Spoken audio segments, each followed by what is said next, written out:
السلام عليكم ورحمة الله. إن الحمد لله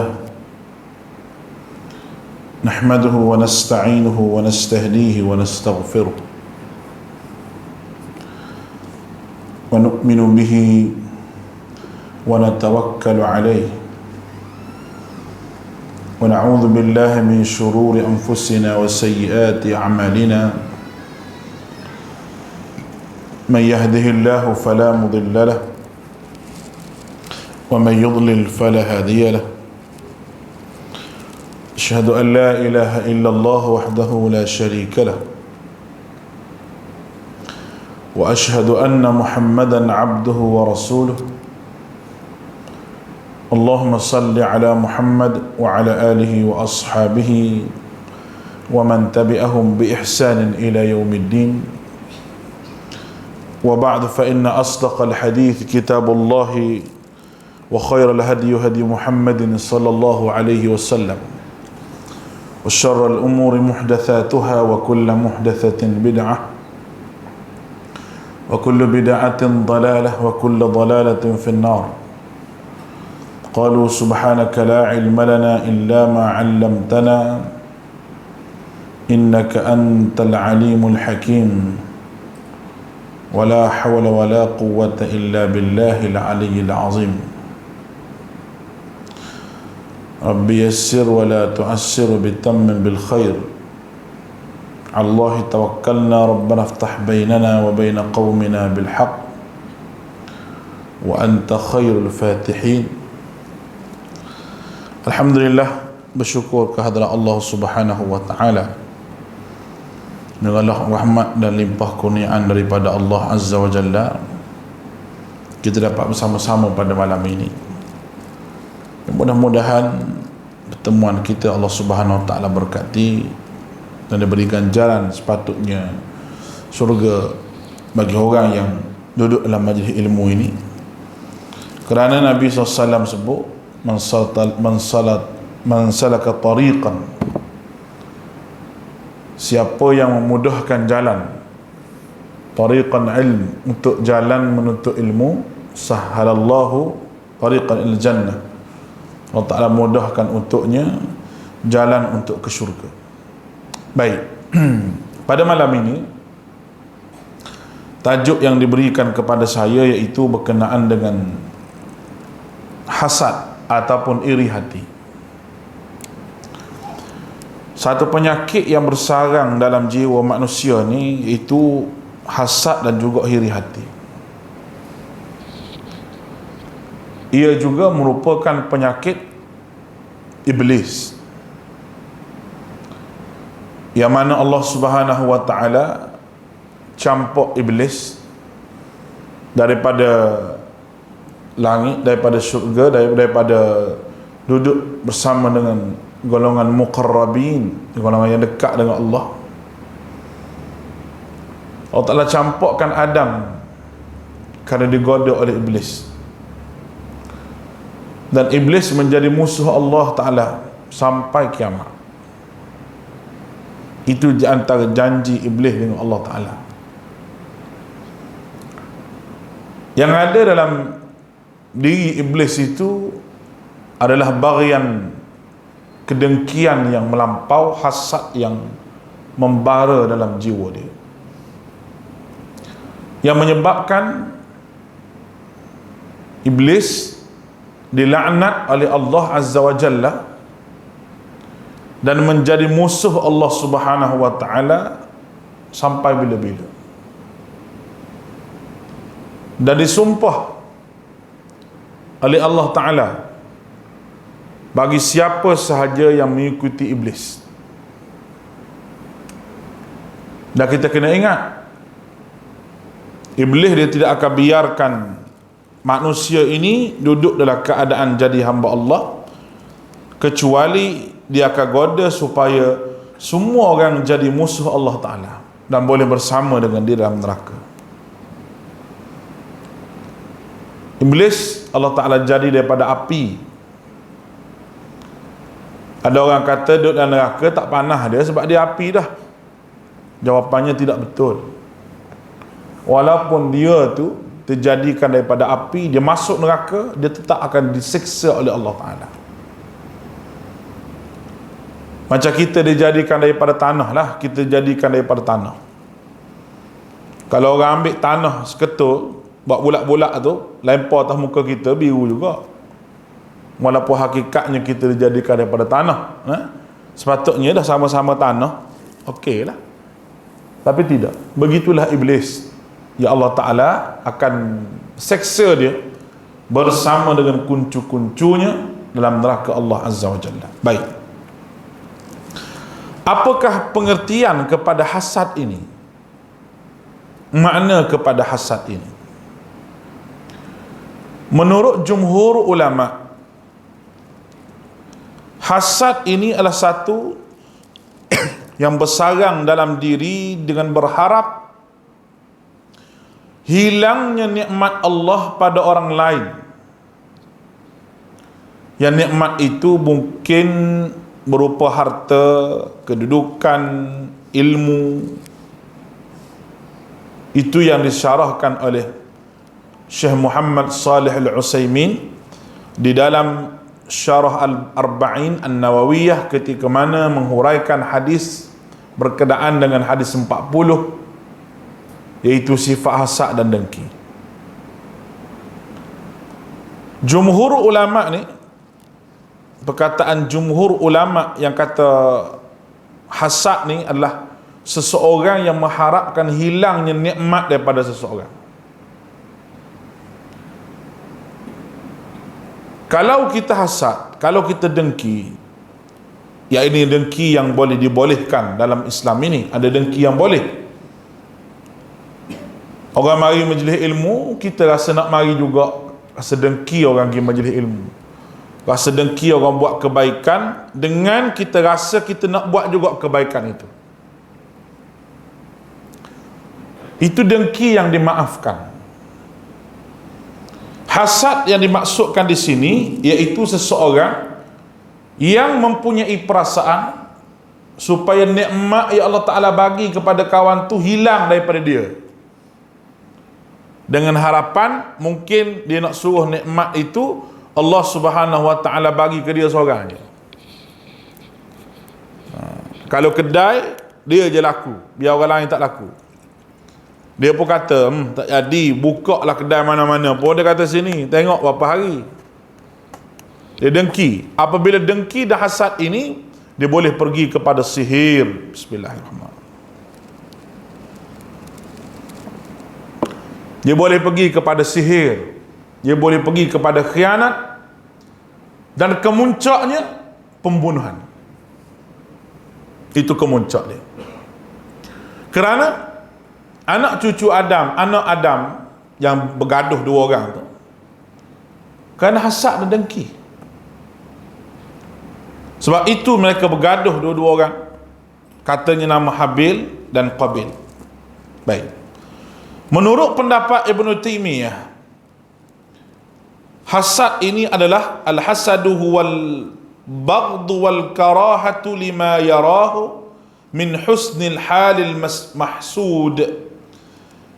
Hasad adalah membenci dan tidak suka terhadap keadaan baik yang ada pada orang yang dihasadnya. Jelas. Dia ada juga jenis orang begitu. Dia tengok orang tu semua dengan pandangan yang tidak baik. Kalau orang pakai kereta besar sikit, siapa tak boleh beli kereta hutang, dia kata. Ada hadiah duk naik basikal buruk tu, pergi mari. Tapi mulut banyak lah. Kalau naik basikal mulut tak banyak, tak apa. Dia duk tara tu lah. Tapi dia, bila orang je pakai kereta hutang, semua orang boleh beli. Kalau anak orang, semua tak okey. Anak dia je okey. Semua pandangan yang dipandang pada orang, dia pandang lekeh. Yang mungkin pandang lekeh ni bermula daripada hasad yang ada dalam jiwa itu. Kemudian dia membuat lagi, dia membenih lagi, dia jadi besar lagi, makin besar, lama-lama dia tidak dapat kawal, berlakulah khianat. Ini yang kita takut ni. sebagaimana yang terjadi di kalangan orang Melayu kita ni, kalau buka kedai makan apa depa sihir lah, macam-macam. Pernah berlaku lah tuan-tuan, pernah berlaku. Ada kawan saya, Allah Ta'ala bagi dia ni bolehlah dia pandai lah sikit-sikit, bukan sikit lah, banyak lah pandai. Dia hidup Pakistan, dia hidup mana pun, dia hidup mengaji bahagian ruqyah orang ni, bahagian ruqyah orang ni dia mengaji. Dan dia pun kalau dia berubat orang ke apa ke, dia buat. Kemudian dia kata, dia bagi ayat, dia kata baca sendiri, dia kata.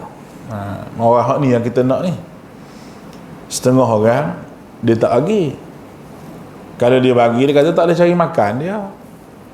Kalau kawan tu pandai, kawan ni pandai, sedangkan ilmu perubatan ini siapa pun boleh baca, siapa pun boleh amal. Nampak ni? Siapa pun boleh amal. Sebab dia ayat daripada Nabi SAW. Bukan si A amal, si B boleh amal, tak ada. Bagaimana orang duk amal? Kalaulah tuan-tuan belajar satu ilmu perubatan, yang mana ilmu tersebut, kalau dia kata ilmu tu ilmu perubatan Islam, lepas tu dia ada amalan-amalan tertentu yang buat, baca malam Khamis ke malam Isnin ke malam apa ke, hadiah pada tok guru dia, dan bacaan wirid itu bukan daripada Nabi SAW, itu bukan perubatan Islam, walaupun dia baca wirid. Yang kita kena ingat, kita boleh rujuk kepada seorang yang reti bahagian ini. Nama dia Syekh Wahid Abdul Salam Al-Bali. Orang yang hebat, tapi dia ni Allah Ta'ala bagi pada dia, bolehlah berubat orang, tapi dia berhenti berubat orang. Dia pergi berdakwah lagi, minat, dia kata. Dia berdakwah sampai ke orang kulit hitam Nigeria, mana satu kampung masuk Islam. Satu kampung dia masuk Islam. Bukan macam seorang baru ni, ada juga pendakwah negara kita pergi di Sabah, dia kata ramai yang masuk Islam. Bukan orang tu masuk Islam, orang tu dah Islam, cuma mengaku lagi Islam untuk dapatkan bantuan. Sebab kawan-kawan kita NGO dah pernah pergi lah situ tu, dia tak ada warga negara orang tu, dia jenis orang duduk dalam bot gitu je. Baik, saya nak ceritanya, dia punya hasad dengki ni sampai teruk sekali, dia boleh hantar, dia boleh buat sihir. Orang Melayu ni kalau dia berubat, dia nak tahu siapa dia buat. Ini salah. Tidak ada orang tahu siapa dia buat. Kalau ada perubatan Islam yang bagi tahu orang tu buat, orang ni buat, bermakna dia telah pinjam sifat Allah Ta'ala, bahawa Allah Ta'ala tahu benda gaib, dia pun tahu juga benda gaib. Sedangkan la ya'lamul ghaiba illallah. Tidak ada orang yang tahu benda gaib kecuali Allah. Siapa buat tu tak penting. Ataupun tuan-tuan pergi ke perubatan Islam, dia nama perubatan Islam, dia kata apa? Dia kata nak hantar balik lah. Apa yang dia buat kat awak ni, sampai awak menderita sakit tak tahu, nak hantar balik lah. Itu bukan perubatan Islam, itu sihir. Mana boleh sihir dibalas dengan sihir? Tak boleh. Ma ji'tum bihi sihr innallaha sayubtilu. Tidak ada sihir yang datang kecuali Allah yang membatalkannya. Dan ini tolong perhati orang kita dalam bab ni. Saya tidaklah mengaji sangat bahagian perubatan Islam ni, tapi ada maklumat. Berubat pun malah berubat, baca sendirilah. Lagi berubat pula saya pula, jin tu mari tidur pak kita pula, kita takut dah. Taklah takut sangat dah. Kita malah duk layan jin ni. Kalau dia masuk tubuh seorang, lepas tu dia ganggu, dia meracau, dia cakap bomba, taklah layan. Dia tak layan benda begitu. Kita baca je.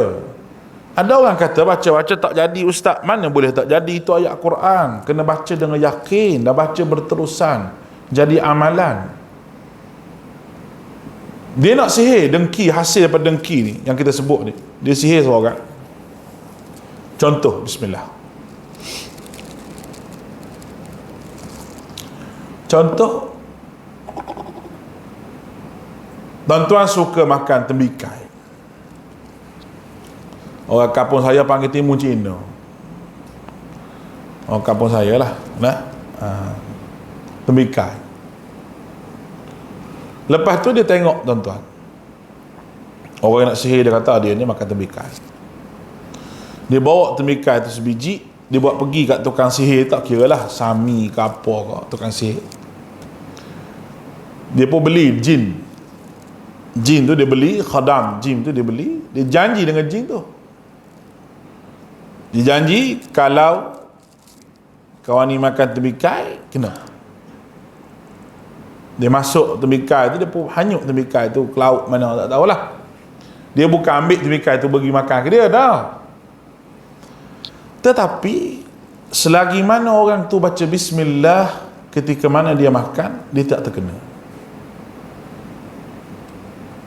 Oleh kerana itu kadang-kadang ada kita lupa. Bila kita terlupa, lepas tu kita ingat balik, kita baca balik doa yang bismillah awwalu wa akhir dan sebagainya diajar oleh Nabi SAW, tidak terkena juga. Yang mudah kenanya apabila orang tu makan semakan-makan, bukan makan lah orang panggil tu, mentah darah. Nak bismillah pun tidak, apa pun tidak, makan pula kiri pun makan, kanan pun makan, maka mudah untuk kena sihir. Mudah untuk kena. Kawan saya ni, saya ceritalah sikit. Dia pergi dengan saya bermakan di kedai. Pergi makan. Kami singgah ada satu kedai. Saya nak berhenti kedai hak ramai orang. Kawan kita ni kata, dia kata entah, dia panggil syekh berhenti sana. Tak ada orang, tak ada orang. Saya pergilah, tak ada orang. Kita pun order lah siap-siap ni. Dia pun adalah air Nescafe Ice. Dia minat minum Nescafe Ice. Saya pasal tu, saya ada teh ais limau. Air ais lah, air ketul itu. Dia pun angkat. Buat air siap-siap, angkat. Nak sampai dekat kita tu, pum, pecah gelas tu. Kawan saya pun tengok. Dia ni cerita. Bukan hadis ni lah, cerita. Lepas tu buat lagi satu, sekali lagi jadi juga gitu. Di kawan yang pandai berubat ni, dia kata duduk dulu makcik, dia kata kedai makcik ni berapa lama dah ni, dia kata tak laku. Dia kata ustaz, dia tak panggil ustaz, dia kata awal dia tak kenal, dia kata awal. Allah, dia kata dulu melaku lah kedai ni, dia kata tapi habis tak. Kadang-kadang lauk tu masak sekejap tu buka-buka jadi berbuih, jadi basi lah, apalah begini-begini. Jadi kawan saya ni Allah Ta'ala jaga dia mungkin lah, dasar pada amalan dia, dan dia pula kuat pegang sunnah Nabi SAW. Dia berubat orang pun alhamdulillah Allah Ta'ala bagi pada dia. Lalu dia kata macam mana nak pakcik amal ayat ni. Dia tak buat, dia suruh buat. Nah tu baru perubatan Islam sungguh. Dia suruh buat, dia suruh kawan tu buat dulu. Salah satu hajat dia kata kita nak dengan Allah Ta'ala, yang pertama sekali kita kena bangun sembahyang tengah malam. Lepas tu pagi esok kita sedekah. Lepas tu kita puasa. Bangun tengah malam, sedekah, puasa. Berdasar pada apa yang Allah Ta'ala sebut, tatajafa junubuhum anil madaji'i yad'una rabbahum khawfan wa tama'an. Orang yang bangun memisahkan tempat tidur dia daripada lambung dia daripada tempat tidur, kerana takut, khauf wa tama'a. Khauf makna takut, tama'a nak yang amat sangat. Satu perkara. Wa mimma razaqnahum yunfikun, dan apa yang Allah Ta'ala bagi pada dia, dia sedekahkan. Makna malam tu kita bangun sembahyang, kita bersahur semua, esok kita nak puasa, pagi tu kita sedekah. Masa nak buka puasa tu kita berdoa. Di situ ada doa yang mustajab. Kita cuba buat. Dia bagi tahu makcik tu, makcik cuba buat. Lepas tu esok, makcik dia kata esok buka pintu belakang, dia kata kedai ni, dia ajarlah cara dia baca-baca tu. Makcik pun Baca-baca tu selama 3 hari. Kalau makcik dengar apa-apa pun jangan dilayan, baca sahaja. Alhamdulillah. Makcik tu tak tahu sakit apa, jadi sakit habis, jadi gatal tubuh semua sekali. Dan bila ustaz siapa ni, kawan saya ni, dia bagi ayat lah sekali, alhamdulillah. Sihat tubuh. Tanpa berubat, tanpa gosok belakang, tanpa tiup telinga, tanpa buat air tawar, apa tak ada. Maknanya setiap orang ini boleh amal apa yang disebutkan oleh Nabi SAW sebagai ruqyah, sebagai bacaan-bacaan untuk menghalau jin dan ataupun sebagainya. Semua orang boleh baca. Tinggal lagi yakin dengan ayat Allah. Tu saja. Tu saya sebut begitu tu kerana hasad dan dengki ni dia boleh pergi kepada situ. Kesian tuan-tuan, kesian. Kadang-kadang hidup bergaduh suami isteri. Sihir ini kita tak percaya, tak boleh, dia wujud. Wujud sihir ini. Kerana itu adalah ilmu syaitan. Dia puja syaitan. Dia puja syaitan, berjanji dengan syaitan nak suruh jaga kebun harum manis dia. Tuan duduk di rumah tapi nampak dia dalam kebun. Heran juga tak? Orang nak mencuri tak boleh, duduk nampak dalam kebun tu, duduk tunggu tu. Tegak duduk tunggu. Ni semua belaan jin dan syaitan dan iblis. Yang lama kelamaan orang ini akan menjadi syirik kepada Allah Subhanahu Wa Taala. Memang bela tu pun memang syirik lah. Mana kita boleh minta tolong? Sebab tu kita tak boleh menikah dengan jin. Tak boleh. Kan haru kalau menikah dengan jin. Orang perempuan mari mengandung, perut besar.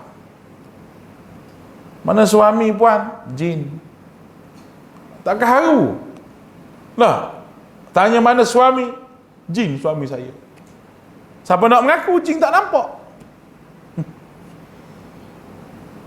Itu Islam meletakkan kita dengan jin ni ada had dia. Baik. Larangan jangan hasad ini disebutlah hadis Nabi SAW, la tahasadu, jangan kamu hasad dengki, dan jangan wala tanajashu, dan jangan kamu tanajas maknanya menyakiti dalam hal jual beli, dan jangan kamu saling membenci, jangan kamu saling mendiamkan kesalahan orang, janganlah kamu dan janganlah menjual di atas jualan saudaranya, dan jadilah hamba Allah yang bersaudara, kata Nabi. Jangan hasad, Nabi kata. Baik. Bagaimana sifat manusia apabila dia hasad? Dia ada beberapa peringkat dia. Yang pertama sekali, ada jenis orang yang berusaha menghilangkan nikmat pada orang lain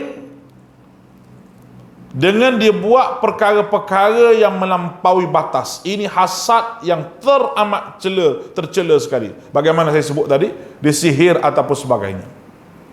Itu yang pertama. Yang keduanya, ada yang hasad pada orang lain tapi dia tidak melampaui batas. Dia tidak melampaui batas, dia simpan dalam dada dia senyap-senyap.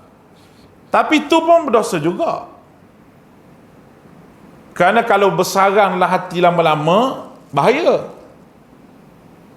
Bahaya. Yang ketiganya, ada orang yang hasad dan tidak sama sekali inginkan nikmat orang lain itu hilang, bahkan dia berusaha agar dia boleh nikmat yang macam orang tu. Hal ini dia dua keadaan pula.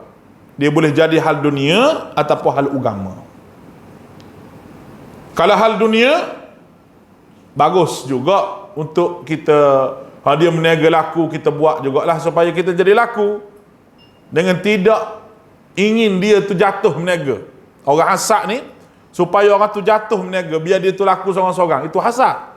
Tapi kalau kita jadikan dia sebagai ikon, dalam diri kita ni sendiri ada sifat dengki pada dia, tapi tak banyak dengki tu, tak sampai kita menjahanamkan dia, tak apa. Ataupun dengki dalam bab agama lah, dia ada ilmu, kita kena cari juga ilmu ni, baru ada.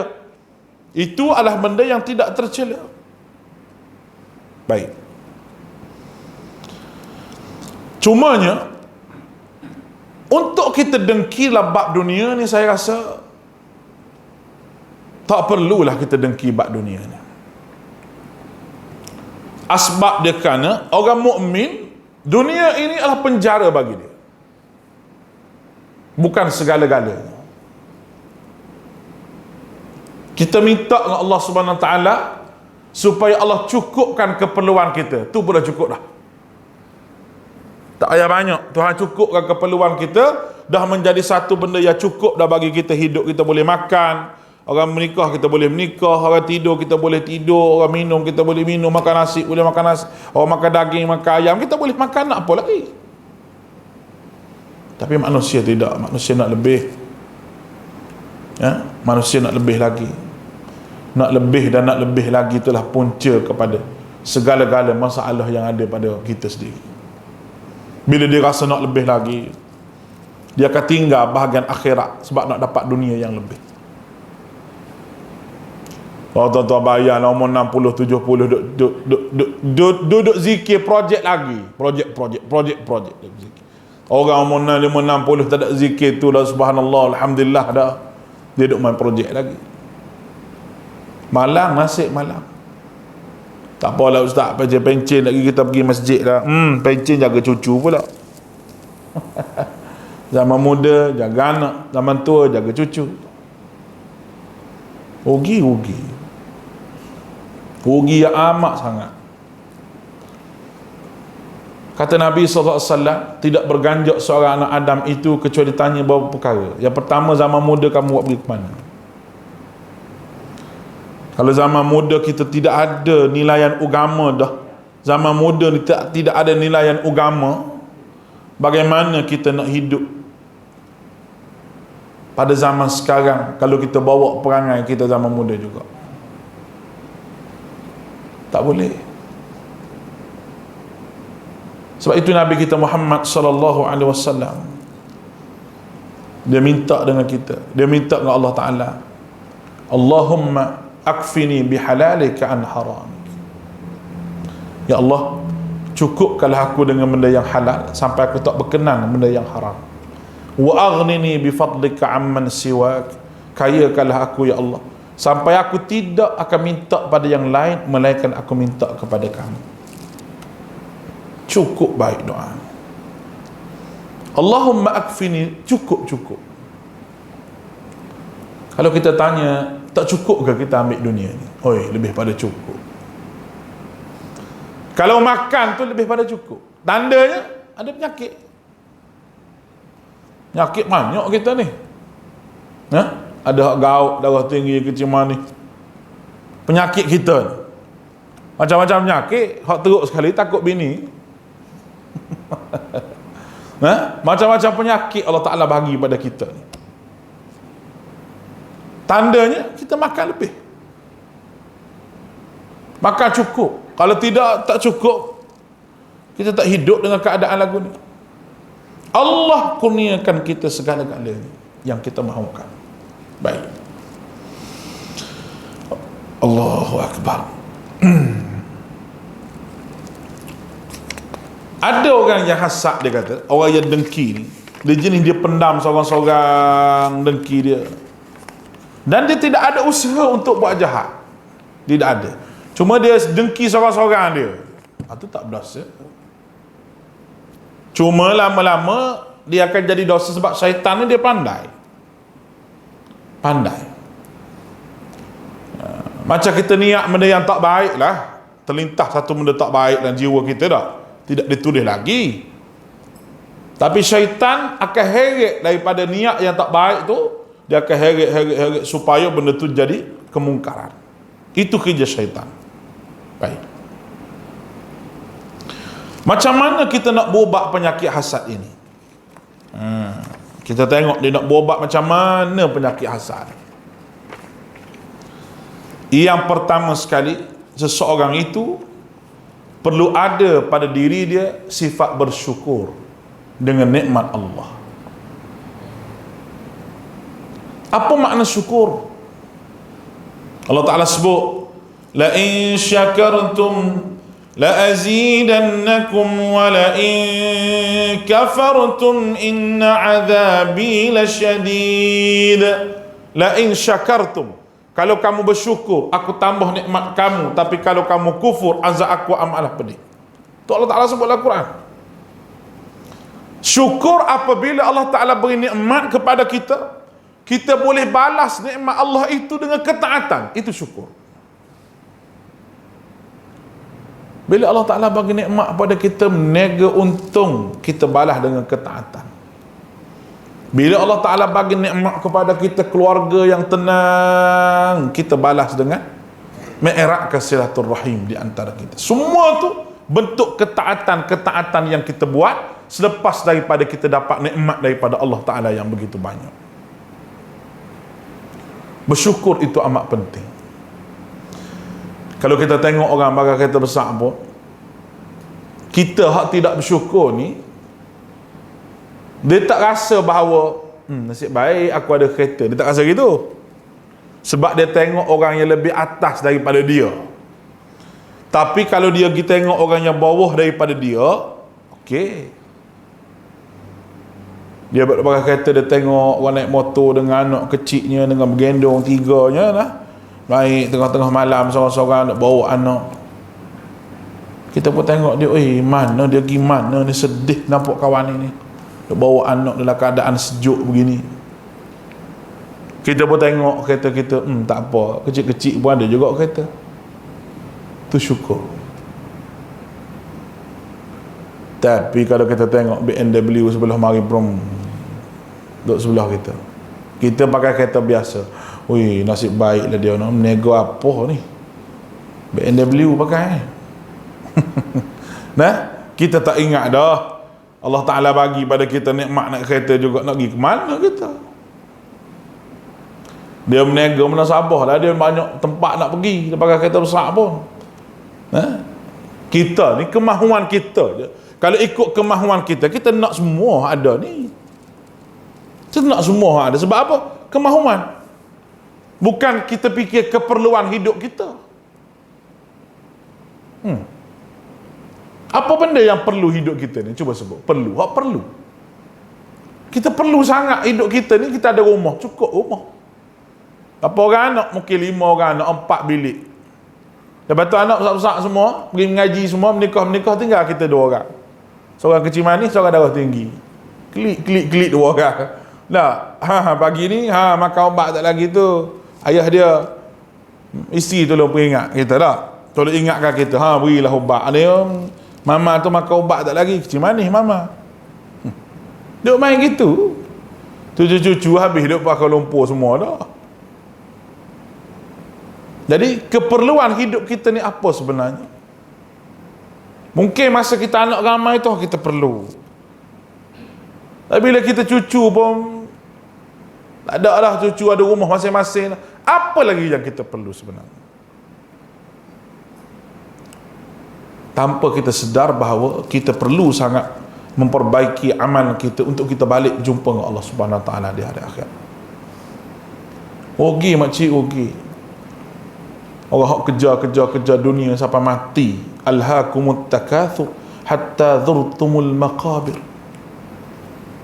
Banyak harta, Tuhan kata, melalaikan kamu sehingga kamu masuk dalam kubur. Baru mau sedar, dalam kubur dah. Allah Ta'ala ingatkan, kalla sawfa ta'lamun. Jangan dibuat begitu, Tuhan kata. Summa kalla sawfa ta'lamun. Kemudian Allah kata lagi, kalau mau tahu jangan buat begitu. Kalla law ta'lamuna ilmal yaqin. Kalau kamu ada dengan ilmu yaqin. Ilmu yaqin ni makna apa? Keyakinan yang sungguh-sungguh berkenaan dengan akhirat. Ya Rabbi, Allahu Akbar. Tapi hak manusia cari hak tu lah. Hak manusia cari hak tu lah. Nak duduk dalam masjid lama-lama sikit tak boleh. Tapi kalau duduk tunggu harum manis tu, tunggu lama-lama pun tak apa. Bukan orang kampung ni, orang kampung lain ni. Harum manis Indonesia ni, bukan tempat sini. Ada hak sampai tak pergi Jumaat pun ada tunggu harum manis. Ya Allah, Jumaat tak pergi. Sebab apa darurat ni ustaz? Darurat kepala otak darurat. Darurat apa? Dia tak pegang ayat wa may yatawakkal 'ala Allah fa huwa hasbuh.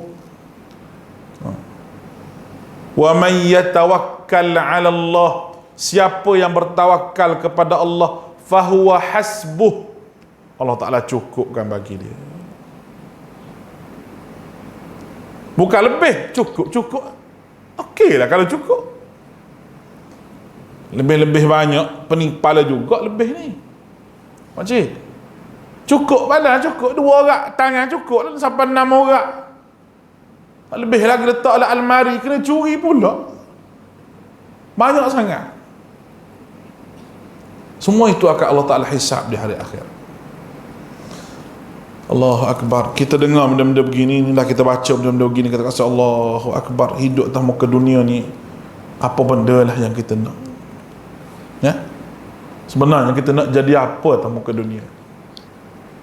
Allah Ta'ala pandang kita pandangan macam mana pun kita tak tahu. Allah Ta'ala lihat kita ni lihat macam mana pun kita tak tahu. Tapi kita nak sangat Allah Ta'ala ni beri kebaikan yang banyak kepada kita, terutamanya kebaikan di negeri akhirat.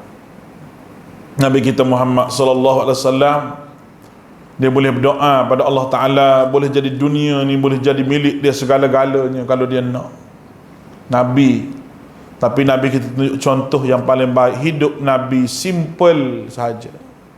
Hidup Nabi cukup makan. Kalau tak ada makanan, Nabi puasa.